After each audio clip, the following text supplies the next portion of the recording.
Servicing the men of a busy mining town was hard work, and Martha Camp was tired. Her body ached from endless encounters with clients. Her eyes stung from the constant wood fires, tobacco smoke, and dust and sand being kicked up by miners' pickaxes and being carried on the desert winds. She longed for the comfort of her bed and for some quiet time alone. No talking, no touching, no forced laughter, just quiet serenity. As Martha extinguished her lamp and crawled into bed, the straw mattress creaked beneath her.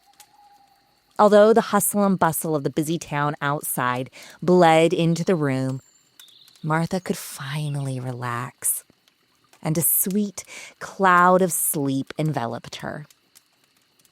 Yet no sooner had Martha drifted into the land of Nod, she was awoken.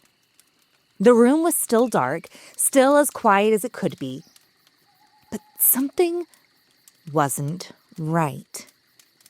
In the corner of the room, Martha spotted a dark shadow, a black figure of a man crouching in the recesses of the space, holding a weapon. At first, she thought it was a ghost, a phantom, a specter. She prayed her eyes were deceiving her. The alternative was too terrifying. She instantly thought about those girls in San Francisco who had been slaughtered. What if the killer had made his way out here, to Nevada? Terror flooded Martha's body and almost sent her into a paralytic state. But she knew she had to scream. She had to call for help. Unfortunately for Martha, she was not being haunted. There was a very real and very present danger in her room. A man. Fortunately, her quick thinking saved her, and the lurker was captured by the police. However, much like Martha, the police worried that this man may have been connected to deaths of other sex workers, and not just women in California. On the morning of January 20th, 1867, the body of one of Virginia City, Nevada's most well-known women was found brutally murdered in her bed. Julia Bulett was a 35-year-old woman who had come to Virginia City in 1859 in order to capitalize off the successful silver strike in the area. Julia was not looking to pick up an axe or pan for treasure, but she did want to earn her cut. As a beautiful brunette, tall, slender, statuesque, with a fiery personality, Julia cultivated a loyal and esteemed client list. She was greatly sought after and set up shop in a small, modest, rented home in the town. Although she was a prostitute and was often discriminated against for her profession, she was well liked. She was known to be generous, kind, and brave. Julia not only ran her own business as an individual self-employed sex worker, but she also cared for sick miners and even aided the fire department. Julia was made an honorary member of the Virginia Engine Company No. 1 Fire Brigade and known to man the pumps, putting out fires alongside the men. But now, on a frosty January morning, this vibrant woman was left bloodied and broken in her own home. Although Julia was laying in bed with heaps of blankets and pillows across her face, the scene beneath was frightful. Julia had been bludgeoned and strangled to death. But there were no suspects. Some items had been stolen from Julia's home, but she had more debt than treasures. It wasn't until Martha Camp discovered a man in her bedroom 4 months later that the police began to piece the puzzle together. 37-year-old John Mullane was a French drifter who had made his way to Virginia City from California. Like all prospectors, there's no doubt Mullane was in search of silver and a better life. However, after rousing Martha Camp, she was able to identify him and cast suspicion onto his actions. It wasn't long before other townsfolk came forward to reveal that they had purchased questionable items from Mullane. One woman from the nearby town of Gold Hill told the police that she had purchased a dress pattern, a pattern that had recently been bought by Julia Bulette. A search of Mullane's residence revealed a trunk filled with other personal items lifted from Julia's home. That was it. The town was already fuming over the death of Julia, and this man, a foreigner no less, was set to hang. Although Mullane did admit to being an accomplice, he stated that 2 other men actually committed the murder. He did retract that confession, but no other men were ever located. However, there is suspicion connected to Mullane's guilt. He spoke very little English and was reported to have been categorized as having potentially low IQ. Could he have been left as the fall guy? His trial only lasted 1 day, and Mullane was convinced his punishment was due to him being French. Guilty or not, John Mullane was sent to the gallows. On April 24th, 1868, a large crowd, including author Mark Twain, gathered to watch the hanging. Although Julia was truly beloved by the people of Virginia City, at the end of the day, she was still a prostitute. She was not allowed to be laid to rest in the city's cemetery, but rather was buried in Flowery Hill Cemetery. Although Catholic, she was denied a Catholic ceremony and could not be buried in consecrated ground. But her funeral was richly attended by the townsfolk who loved her and her comrades in the fire department. Julia was and still is more than just a murdered sex worker. Her legacy is one of a pioneering, entrepreneurial, community-focused spirit. A true woman of the Wild West.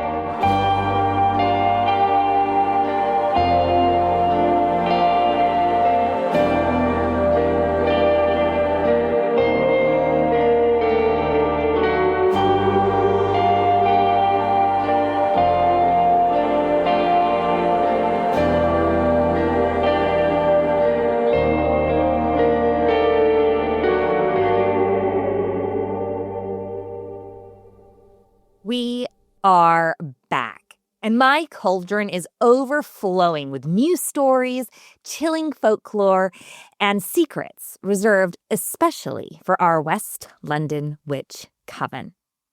There has never been a better time to join the West London Witch Patreon, a space full of exclusive content, extra episodes, coven conversations, and not one, but 2 audiobooks read by me in video format.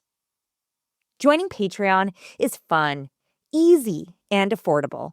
For as little as £1, $1, €1 a month, you're not only unlocking our entire Patreon catalog, but your support is also keeping the cauldron bubbling and the magic burning. So join us today at patreon.com/The West London Witch.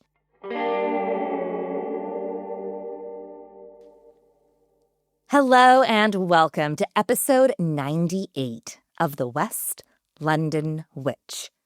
a podcast where we share stories about those moments where we find ourselves very much not alone. Today we are journeying to the foothills of Mount Davidson, to the historic Virginia City, Nevada. Nestled among the relics of the silver boom sits the Mackay Mansion, a grand Victorian home with a glittering history. However, like all things in the Wild West, the mansion has seen triumph and tragedy, and rightfully has earned its reputation as one of the most haunted locations in the West. Today, caretaker and tour guide Halen is going to guide us through the haunted history of the mansion. Halen's perspective is unique, as his family are the full-time caretakers of the Mackay Mansion, and he even grew up in the building. So, kick off your boots and stay a while. I'm Rebecca Strazina, and this is the West London Witch. Episode 98, The Mackay Mansion.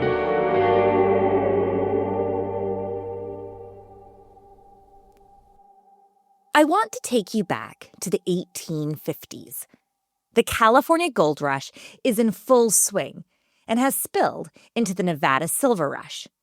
Prospectors from all over the world are flocking to the West in search of glittering gold and sparkling silver. The risks were tremendous, but the potential rewards could be life-changing. At the foot of the Sierra Nevada mountains on the hillside sits Virginia City, Nevada. And it's here, among the sagebrush, the blue bunch wheatgrass, blooming prickly pear cacti, and twisted ponderosa pine trees, where our story begins. People are coming hot off the California gold rush, and they had just discovered silver here in Nevada, in northern Nevada, right outside those foothills. And so people started to come up and settle in these amazing mining camps and such. And here we are in Virginia City, about 7,000 feet of elevation. And we are going to talk about the Gould and Curry mine because the property starts with the mine across the street. So miners started avidly mining and staking their claims. People are sitting in mining tents. And here comes a man in town by the name of George Hurst. This is 1859, roughly, at this point. And George Hurst and his business investors start investing in these mines. And they start the construction of what is now the Mackay Mansion. Back then, it just would have been the Gould and Curry Mansion. So this is before John Mackay's time, just by a hair. In 1859, George Hurst built this refined, elegant, stately home as the office for the prosperous Gould and Curry silver mine. The two-story, double-porched, red brick building was to serve dual purposes.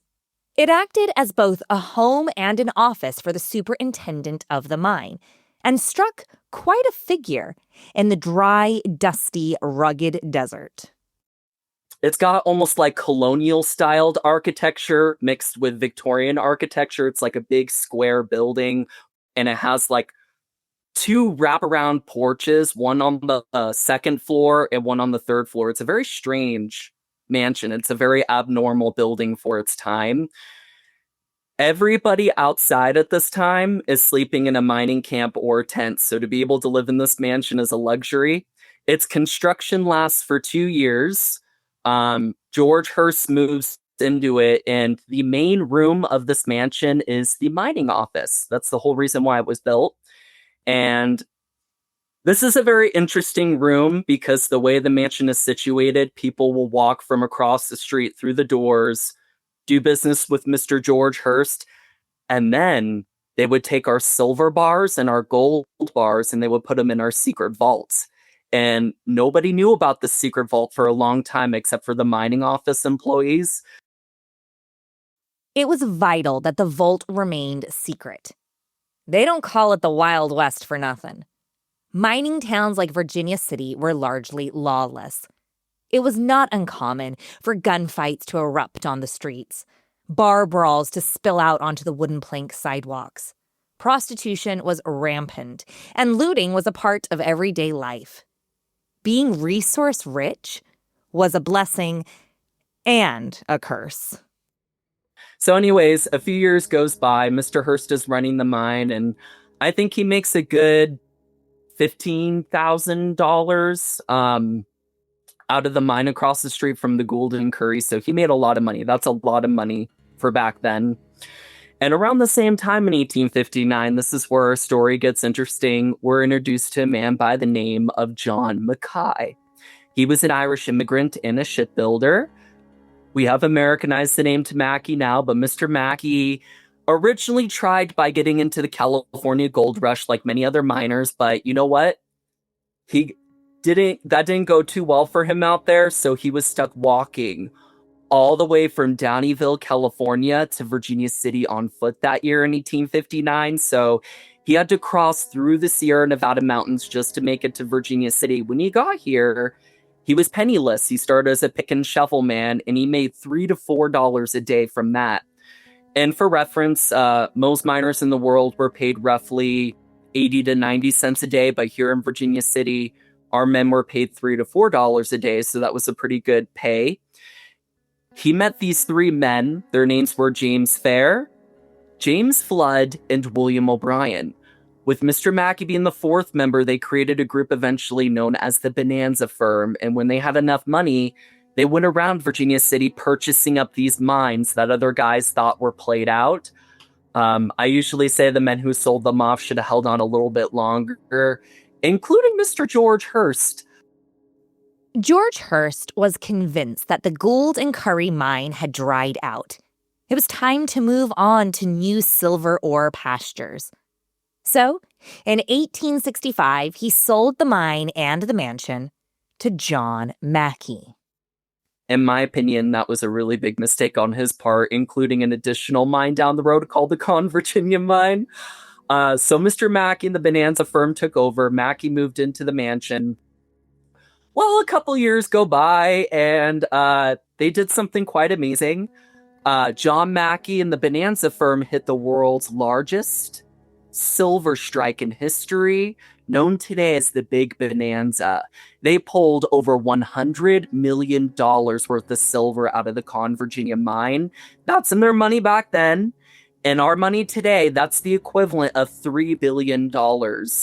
So we're talking a lot of money here, and this was a very big deal. The silver strike out of this mine was about the size of a football field, and the silver ore was so pure what they're ripping up from the mines.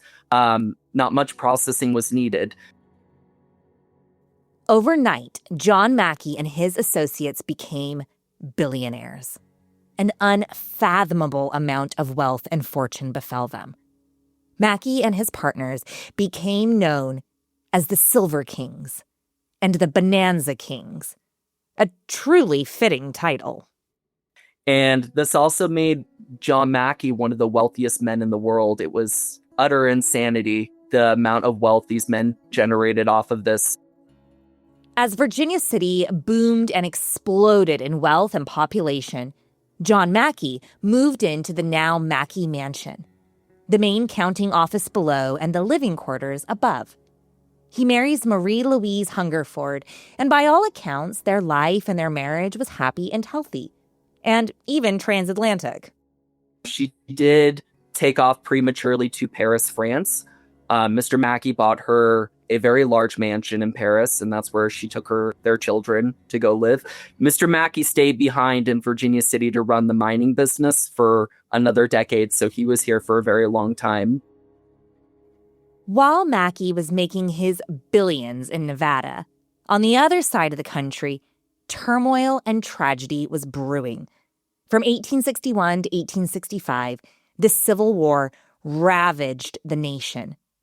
Death, destruction, and upheaval dominated the East and the Midwest, leaving ruin and disaster in its wake.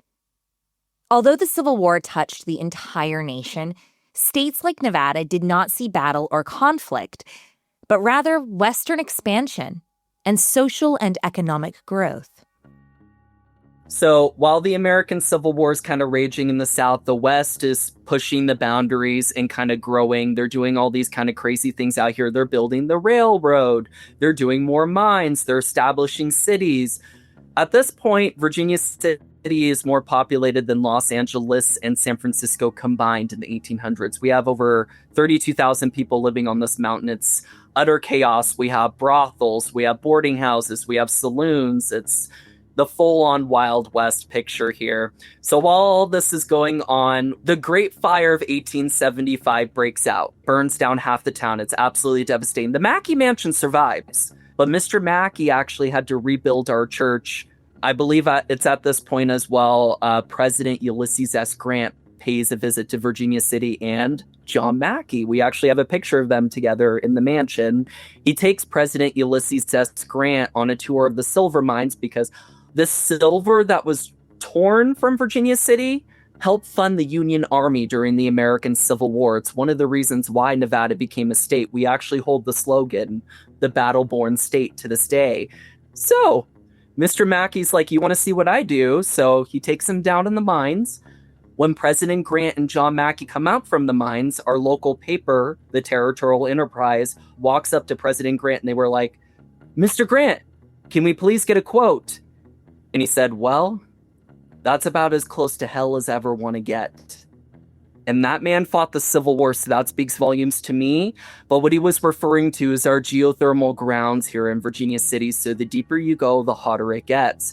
Our mines get up to 130 degrees Fahrenheit. Working in those mines for the miners was absolute, forgive my language, hell for the miners. And a lot of those men's bodies, they're still down there to this day. I mean, don't get me wrong, Virginia City has its own graveyard, but a lot of people don't realize why it's so haunted here in our town. A lot of those men's bodies are still down there in the mines because they weren't able to recover them. So I tell people, I'm like, yeah, but the whole town is really the cemetery. But it's not all silver and presidential parades. This is the Wild West, after all. Few more years go by past 1879. Now we're in 1883. Well, two men found out about our secret vault at the Mackay Mansion. And you know how I mentioned that earlier, how we had all that silver there? Oh, they broke down the front doors to the mining office to the mansion. They come barreling in this mining office and they're coming through like they're about to break into our vault, right? Because they found out about it. Imagine their shock. There was a guard sitting inside of the vault. All this man had was his lantern, his book, and his rifle. He shot them in the chest. These two attempted robbers died right there on the floor of the mining office. Their plans scuppered and their lives lost. But the bandits are not the only two ghosts in residence at Mackay Mansion, because this property is still home to a whole host of former residents. I would describe the mining office as very like a rugged room. Like it has this Western, like it's like the most Western looking room in the mansion. But the thing I love about this mansion, it has this Victorian Western feel in the best way. It's like glamorous, but it's not too glamorous. And like it knows exactly what it is. And that's what I love about it. It's very beautiful and very ornate for its time period. This is actually where, when Mrs. Mackay was here for a little bit, she would have spent her time in the parlor room or other aspects in the mansion. So it is also the room where you will learn about our housemaid, Miss Harriet. She worked for the Mackay family for quite a while in the 1880s. She did pass away due to tuberculosis, and I'm very, very sad this isn't a visual podcast, but we actually have a post-mortem photograph of our maid at the mansion you can see on the tour. And I know that's very, very bizarre, but it was actually considered a high honor. So in the photo, you can see Miss Harriet's eyes have been sewn open. Her mouth is sewn shut and her hands have been bound together. As gruesome as this may sound, it was a high honor indeed. Portraiture in the 1800s was very expensive and not necessarily accessible to working folk like Miss Harriet. And post-mortem photography was common and very precious to grieving loved ones. The Mackeys must have treasured Miss Harriet to afford her memory such a luxury. Halen was kind enough to share this photo with me, so please do head over to the Westland and Witch Instagram and Facebook to check it out. However, sadly, it was not only Miss Harriet that was taken due to tuberculosis. 2 servants' daughters, Emma and Lily, also died from the illness. Their bodies may have left the mansion, but it appears that their souls have not. When John Mackey's time kind of comes to an end in Virginia City, I want to say it's in the late 1880s, early 1890s, he starts to purchase up all these other mines in other states. He starts to move on. He has mines in Idaho, Arizona, and eventually he even acquires mines all the way up in Nome, Alaska. So this man built a mining empire. It's very impressive. He also went on, after he left Virginia City, Mr. Mackey contributed to the transatlantic cable line. But Mr. Mackey, he eventually joins his wife out in Europe. He goes to Paris. He wasn't a fan of the fancy foods out there because he was a very simple man, and his wife was a very elegant woman. She was also a seamstress. So they ended up being in Europe for quite a long time. But it's very interesting. John Mackey's legacy is still here, not only in Virginia City, but the Wild West. I mean, when you hear the term bonanza, his name is intertwined with that term. So I think a lot of the growth of the West is because of him. If I'm being completely honest, it's very much a lost story. He really contributed to the growth here and all of the amazing things he did out here. I also find it very interesting. He didn't have any formal education because he was a poor Irishman and he actually had a stutter. And so he went from being one of the poorest people to one of the richest people. So to me, in my eyes, John William Mackey is a true Wild West legend. After Mr. Mackey's tenure, the mansion was sold to a few different owners. But as the 1900s began, a darkness fell over Virginia City. The Great Depression, Prohibition, and the looming end of the Silver Rush was about to upend this once thriving community. And the Silver Rush, I wouldn't say it dried up here in Virginia City. It was more dangerous for them to get down to the rest of it. So we actually still have silver in this mountain. It's just too dangerous to get to. And now we're a protected historical town, right? As the 1920s bled into the 1930s and 40s, Virginia City began to crumble. Literally. The lack of industry, rise in poverty, falling population, and increased crime connected to prohibition seriously threatened the future of this now deteriorating boomtown. I don't think things really picked up for Virginia City again until, I want to say, the more early 1950s, because that's when you kind of see the resurgence of a Western in Hollywood. And I do attribute Hollywood to this. I don't think if it was for like all those spaghetti Westerns and stuff they came out with, people wouldn't have the fondness for the West that they do today. Virginia City did something very smart.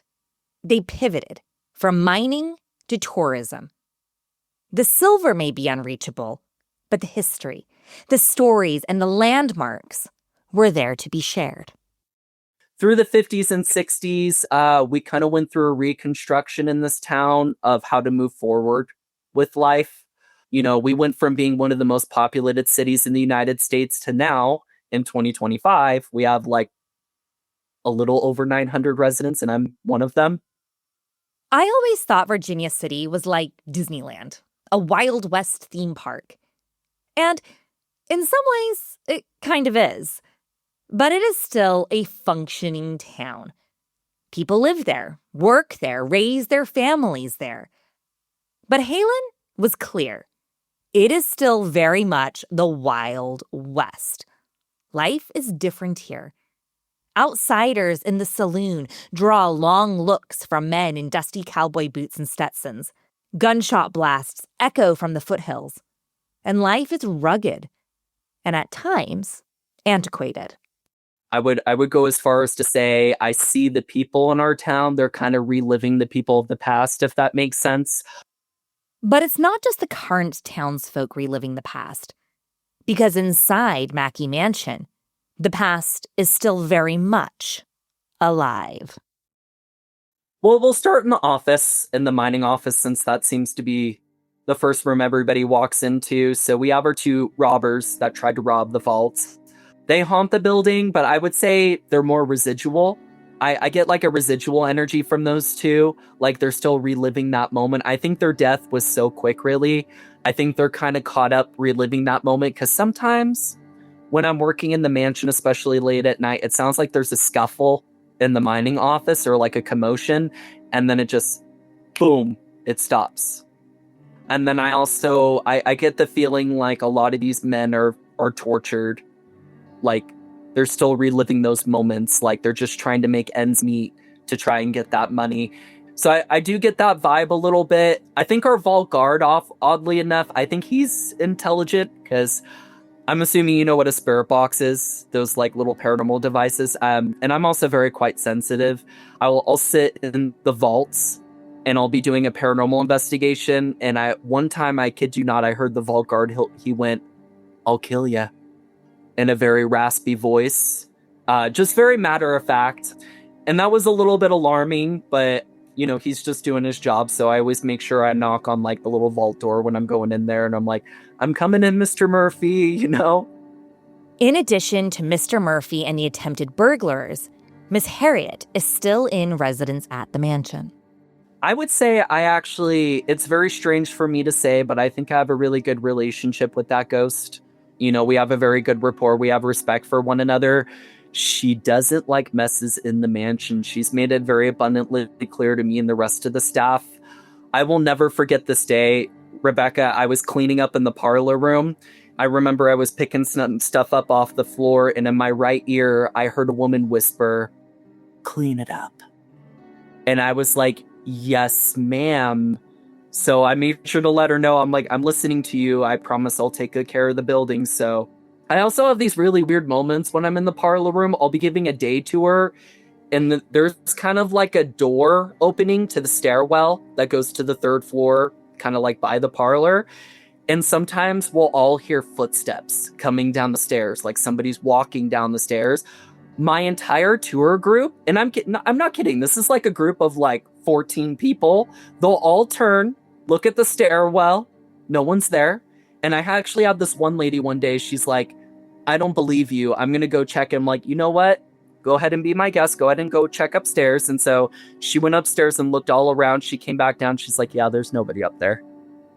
One afternoon, Halen's mother was taking visitors on a tour around the mansion when one woman in the group was very vocal about her skepticism regarding the hauntings.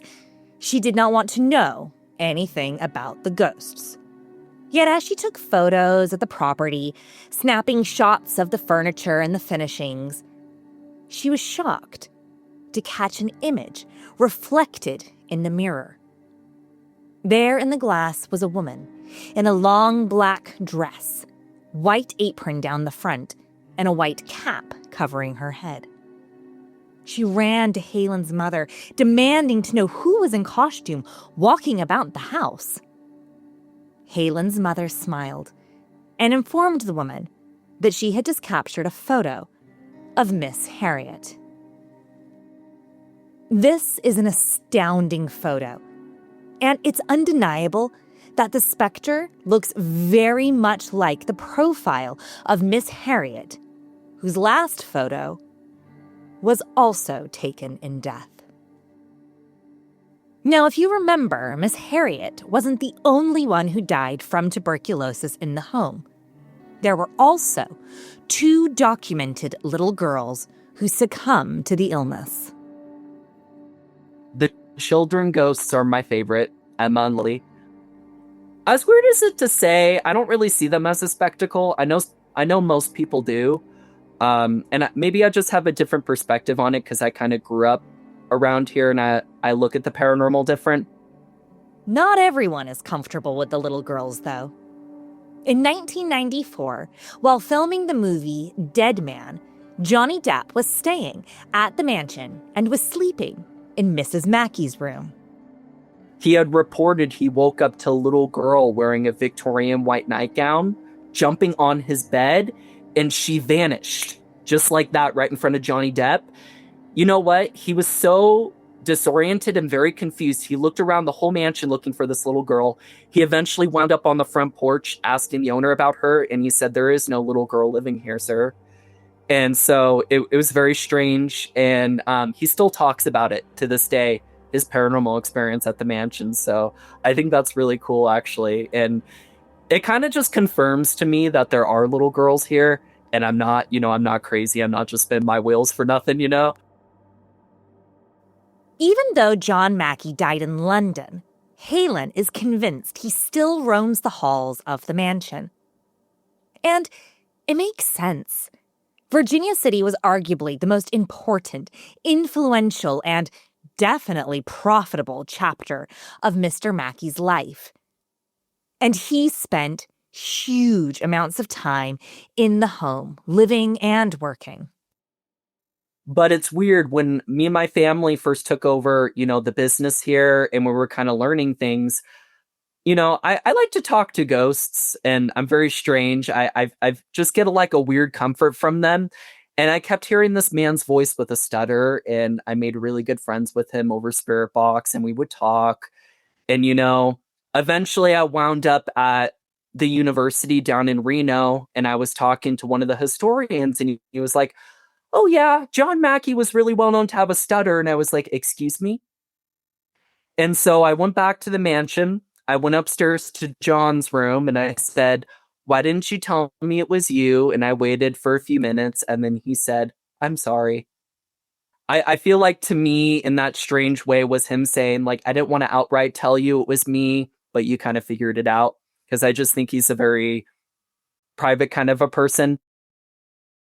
Interestingly enough, it's not just Halen who has encountered Mr. Mackay's ghost. His mother has actually seen him. She has seen Mr. Mackay pace around on the porch like a man wearing a gray suit. Like, my mother's had a lot of very unique experiences as well, not just me. And she's seen this man in a gray suit walk past the window and just disappear. And the spot where he always disappears, it can't be a person because no one can go that way. Like, if you were going that way, you'd have to jump off the balcony. And if you jump off the balcony, you're going to hurt yourself pretty bad the way that his spirit goes. So he just paces on the porch and he disappears. It's very bizarre. But it's not all giggling ghost girls and friendly former owners. There is a pocket of darkness that also lives on the property. We do have our shadow man. And that is the one bit of darkness in the mansion that was very strange to me when we first took over. In fact, I would say it was borderline hostile when we first took over because the previous caretaker was, I'm not going to name any names and I'm not going to get into it, but he didn't take care of the mansion very well. And I kind of felt like the Shadow Man, he's very protective of the building and he doesn't like people that disrespect the building. So we had to make peace with him.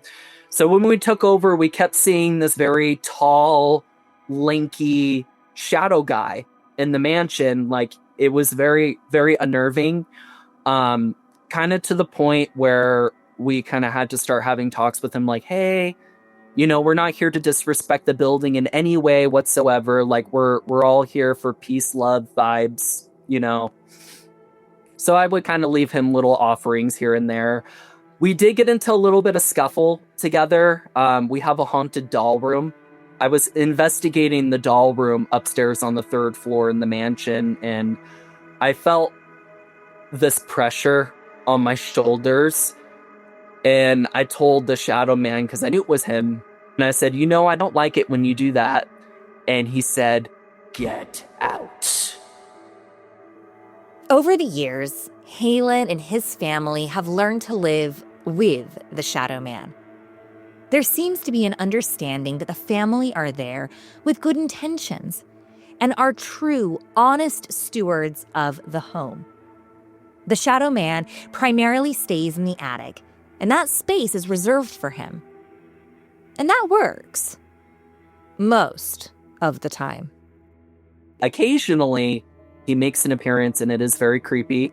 My mother actually has a clip of the shadow man walking behind her in a video, and it is eerie. It's like this hunched over shadow man, and he just like crawls and walks behind my mother in this video and waltzes into Mrs. Mackey's room. It's like one of the most unbelievable videos. It's crazy. We actually show it on the tour here at the mansion. This shadow video. It's really crazy. And we've sent it to other paranormal investigators, and they've sent it back to us. They're like, yeah, I can't debunk that. That's not a person. Like, it's just this black mass just made up of nothing. It's important to note that, yes, the mansion is haunted. But it's not just the structures in Virginia City that are spirited. It's the entire essence of the town. Between sickness, shootouts, old age, mining tragedies, and the rich Native American history, this area is teeming with the supernatural. And Mackay Mansion is just part of that greater tapestry of time. It means a lot to share the culture of the West to people so they understand. I think when, especially people in other parts of the world, I think they see the Wild West on TV and they're like, oh, haha, cowboys blazing with guns and, people blowing up mines and stuff. It goes deeper than that. And I think the spiritual level here is very underrated, and it's very powerful. It'll change a person if you just take the time to understand. Mackay Mansion is open for you to visit and explore. The property conducts both historical and paranormal tours and can even be booked for investigations. Thank you to Halen for giving us a glimpse into what life in this historical location looks like. Make sure you head on over to the West London Witch Instagram and Facebook to see photos connected to the stories that you have listened to today. Explore the Mackay Mansion website by visiting www.therealmackaymansion.com and head on over to Patreon to hear more of Halen and I's uncut, candid conversation.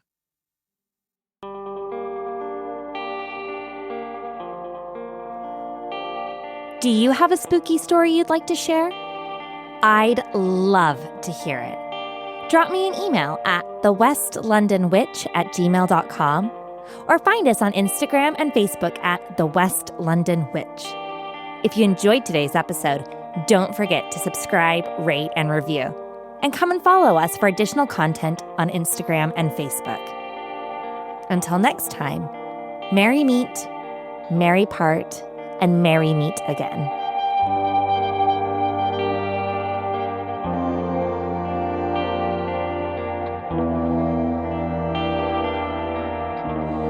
The West London Witch is created by me, Rebecca Strazina.